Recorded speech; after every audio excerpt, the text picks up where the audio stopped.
Narraciones Inenarrables presenta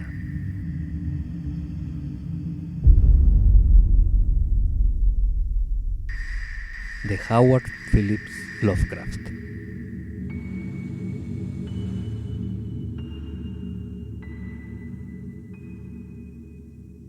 El que susurra en la oscuridad.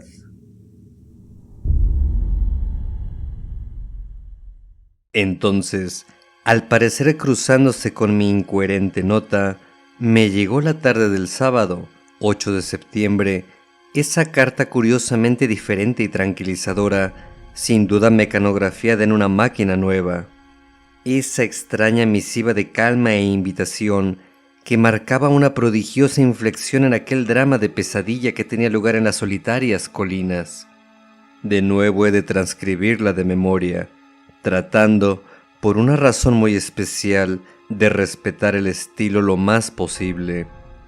Tenía el matasellos de Bellows Falls y tanto la firma como la carta estaban mecanografiadas, tal y como suele ocurrir con los novatos en cuestiones de máquinas de escribir.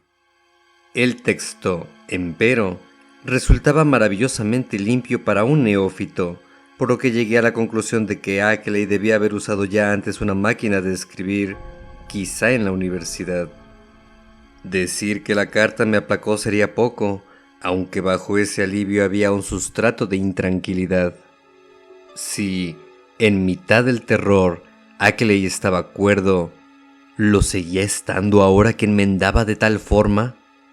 Y la mejora de relaciones que mencionaba, ¿a qué se refería? Todo aquello implicaba un vuelco tan radical de la previa actitud de Ackley.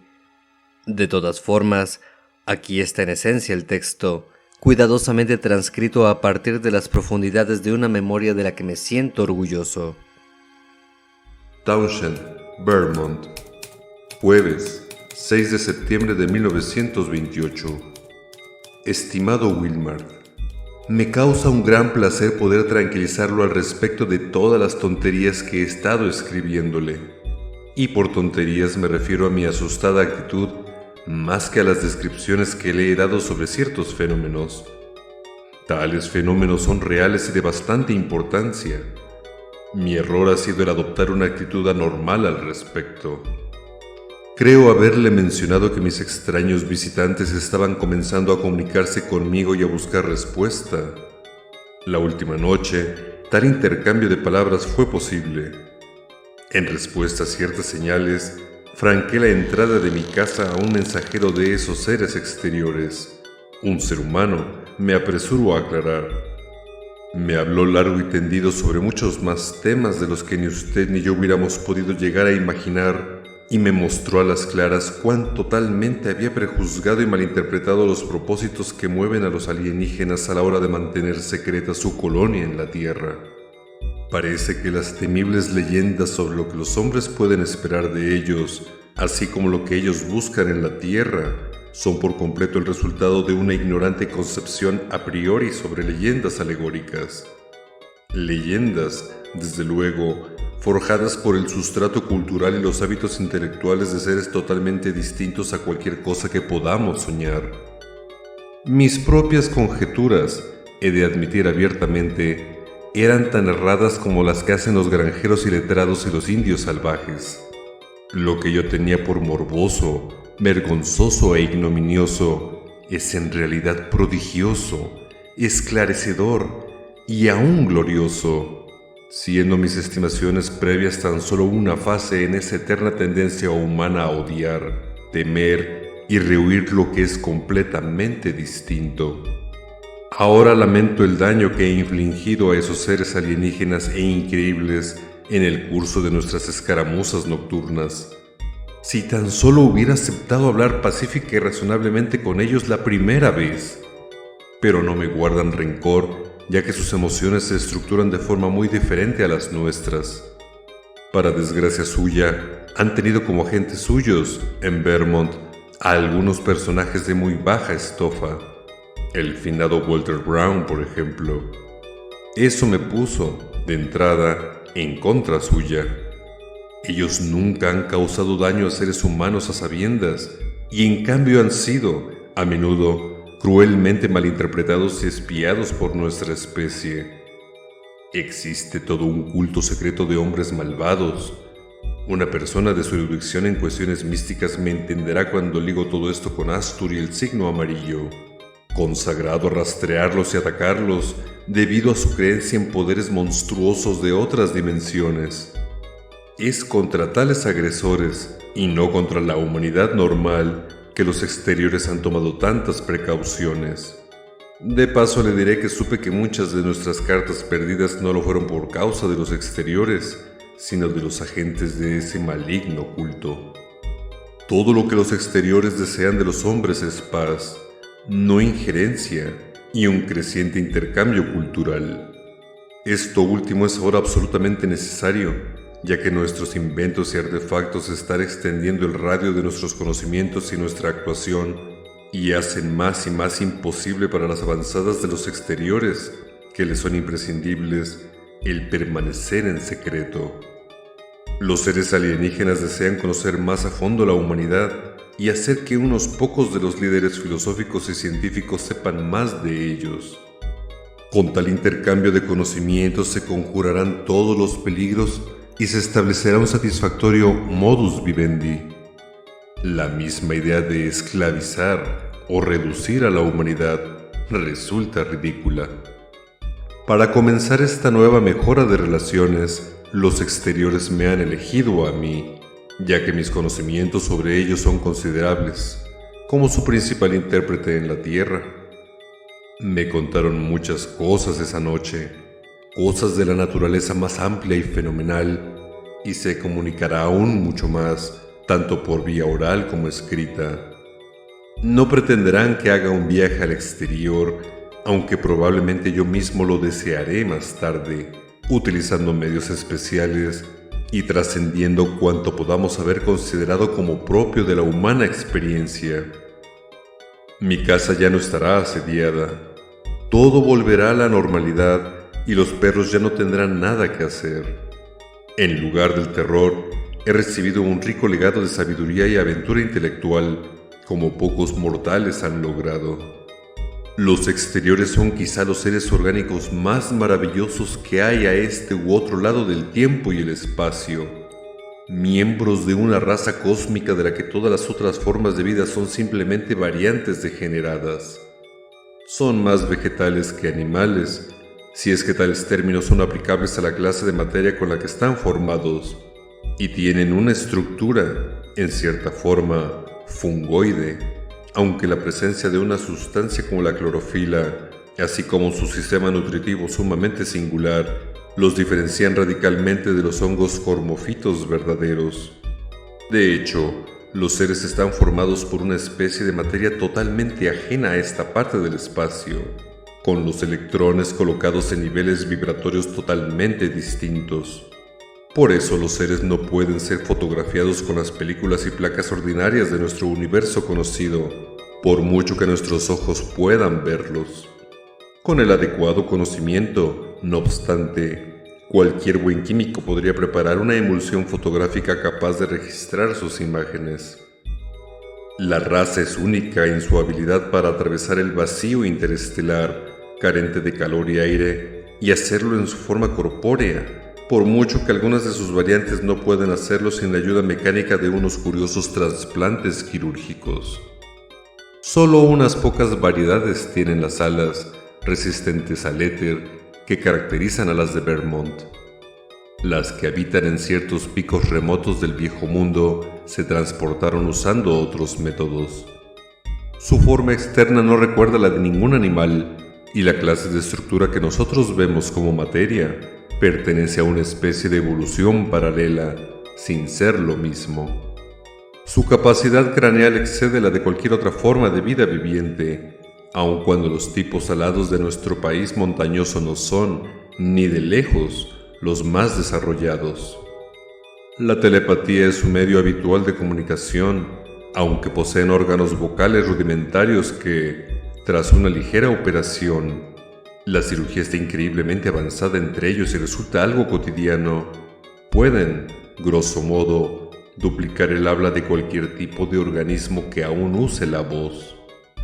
Su morada principal y más cercana es un planeta aún no descubierto y casi sin luz que se halla en el mismo confín de nuestro sistema solar, más allá de Neptuno y el noveno en distancia al Sol. Es, por lo que podemos conjeturar, el cuerpo llamado místicamente con el nombre de Yugoth en ciertos escritos antiguos y prohibidos, y pronto será punto de una extraña focalización de pensamientos dirigidos a nuestro mundo, en un esfuerzo para facilitar los intercambios mentales. No será sorprendente que los astrónomos se hagan de repente sensibles a esas corrientes de pensamiento que conducirán al descubrimiento de Yugoth, cuando los exteriores así lo deseen. Pero Yugoth, por supuesto, es solo la primera escala. El grueso de los seres habitan abismos extrañamente organizados, más allá de cualquier concepción posible para la imaginación humana. El glóbulo espacio-temporal que conocemos como la totalidad del cosmos es tan solo un átomo en el verdadero infinito que representa el suyo. Y gran parte de esa infinidad, hasta donde un cerebro humano puede abarcar, se abrirá en su momento para mí, tal como se ha hecho con no más de medio centenar de hombres desde que el ser humano existe. Puede que al principio considere que todo esto es una insensatez, Wilmard, pero en su momento podrá apreciar con qué titánica oportunidad me he topado. Me gustaría que usted pudiera disfrutarla hasta donde me sea posible, y además deseo hablarle de centenares de asuntos que no puedo plasmar por escrito. En el pasado lo previne contra la idea de venir a verme. Ahora que todo ha vuelto a la normalidad, me complace retirar tal prohibición e invitarlo. ¿Podría hacer usted un viaje antes de que comiencen los cursos en su universidad? Sería maravilloso que pudiera. Traiga consigo la grabación y mis cartas para poder consultarlas. Las necesitaremos para poder reconstruir toda esta maravillosa historia. Traiga también las fotografías, ya que me parece que he extraviado los negativos y mis propios positivos con todo este jaleo de última hora. Vaya cantidad de evidencias que voy a añadir a todo este material alucinante y tentador. Y qué estupendo artefacto tengo para apoyar mis anotaciones. No tenga duda alguna, ya no estoy sometido a espionaje y no encontrará nada antinatural y perturbador. Venga y encontrará mi coche esperándolo en la estación de Brattleboro. Dispóngase a quedarse cuanto tiempo desee y esté dispuesto a pasar muchas tardes discutiendo acerca de cosas que el ser humano no puede ni imaginar. No hable con nadie de todo esto, por descontado, ya que todo este asunto no debe trascender al dominio público. El servicio de trenes a Brattleboro no es malo. Puede hacerse con un horario en Boston. Tome el B&M hasta Greenfield y luego cambie para el corto trayecto restante. Le sugiero que elija el de las 4:10 de la tarde de Boston. Le dejará en Greenfield a las 7:35 y a las 9:19 sale un tren que le dejará en Brattleboro a las 10:01 de la noche. Eso es entre semana. Téngame al tanto para ir a esperarle a la estación. Aguardando su respuesta y deseando verlo en breve con la grabación de fonógrafo y todas mis cartas y las fotos. Esperando noticias suyas, Henry W. Ackley. A la atención de Albert N. Wilmard, Esquire, Universidad de Miskatonic, Arkham, Massachusetts. La complejidad de mis emociones luego de leer, releer y ponderar esa carta, extraña e inesperada, se encuentra más allá de cualquier posible descripción. He dicho que me sentía aliviado al tiempo que inquieto, pero tan solo expresa de forma cruda lo más resaltable de diversos y en buena parte subconscientes sentimientos que iban del alivio a la inquietud. Para comenzar, aquello se hallaba tan en las antípodas de todo el cúmulo de horrores precedentes. El cambio de humor que mediaba entre el terror agudo y la abierta complacencia, y aún exultación, era tan imprevisto y total como la caída de un rayo. Apenas podía yo creer que en un solo día pudiera alterarse así la perspectiva psicológica de alguien que había escrito, el miércoles, aquel comunicado final y frenético. No importa qué tranquilizadores descubrimientos pudiera haber hecho ese día. En cierto momento, un sentido de irrealidades en conflicto me llevó a preguntarme si todo aquel drama de fantásticas fuerzas del que recibía informes en la distancia, no sería una especie de ensoñación medio ilusoria creada en el interior de mi propia cabeza. Pero luego recordé la grabación y me sumí en una confusión aún mayor.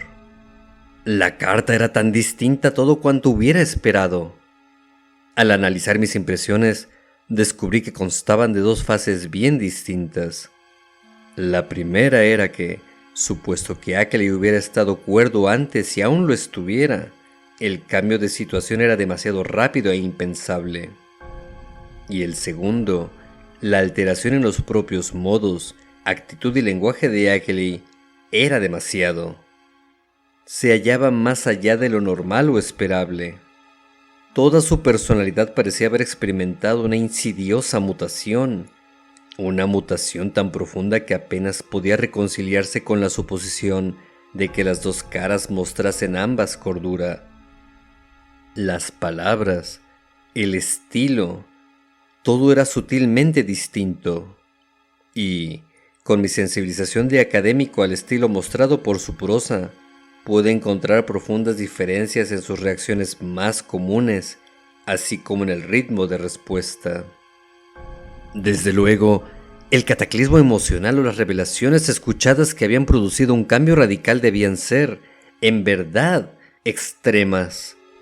Aunque, por otra parte, la carta parecía retener algunas de las características de Ackley. La misma y vieja pasión por lo infinito, la misma y vieja curiosidad de erudito. No pude por un momento, o no más de un momento, dar crédito a la idea de una falsificación o una sustitución maligna. No probaba la invitación, el deseo de hacerme comprobar en persona la veracidad de la carta, su autenticidad. No me acosté ese sábado por la noche, sino que lo pasé sentado, pensando en las luces y las sombras que había tras la carta recibida. Mi mente, alterada por la rápida sucesión de monstruosos conceptos que había sido obligada a encarar durante los últimos 4 meses, trabajaba sobre ese nuevo y sorprendente material alternando la duda y la aceptación, tal como me había ocurrido al toparme con los primeros prodigios. Hasta que, tras el alba, un ardiente sentido de interés y curiosidad comenzó a sustituir a la primera tormenta de perplejidad y desazón. Loco o cuerdo, metamorfoseado o simplemente sosegado, lo cierto era que Ackley había sufrido algún formidable cambio de perspectiva en su azarosa búsqueda. Algún cambio que a su vez había aminorado el peligro, real o imaginario, y abierto nuevas y vertiginosas perspectivas de conocimiento cósmico y sobrehumano. Mi propio afán de conocimiento me urgía a reunirme con él y me sentía, a mi vez, tocado por el contagio de esa morbosa necesidad de superar barreras.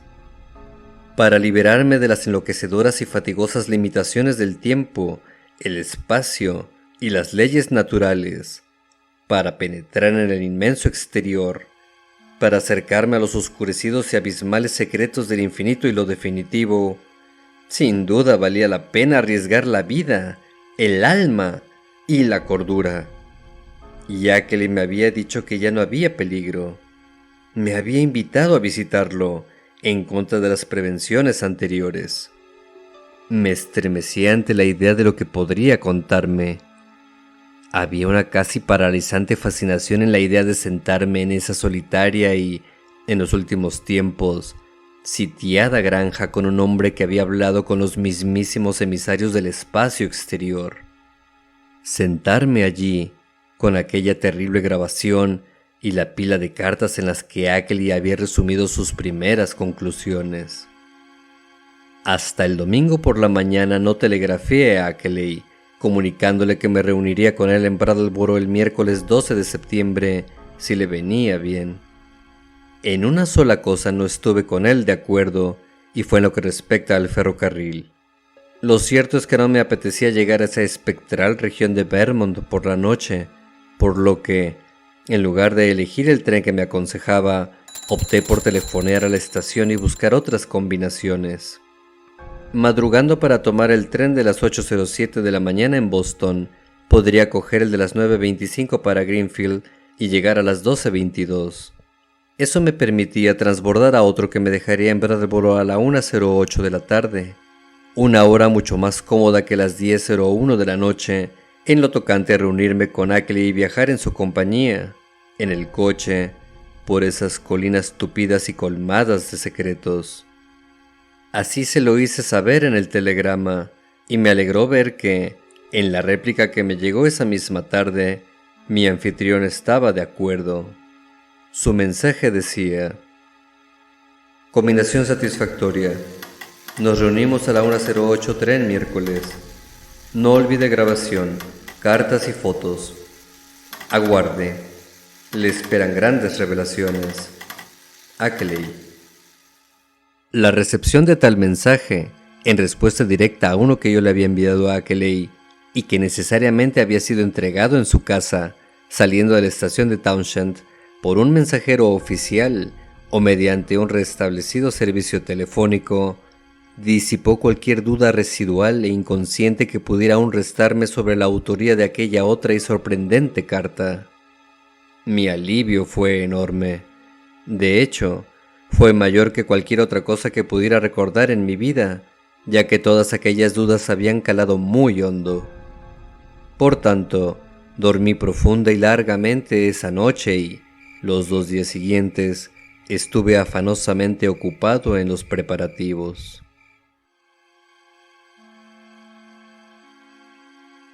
El que susurra en la oscuridad.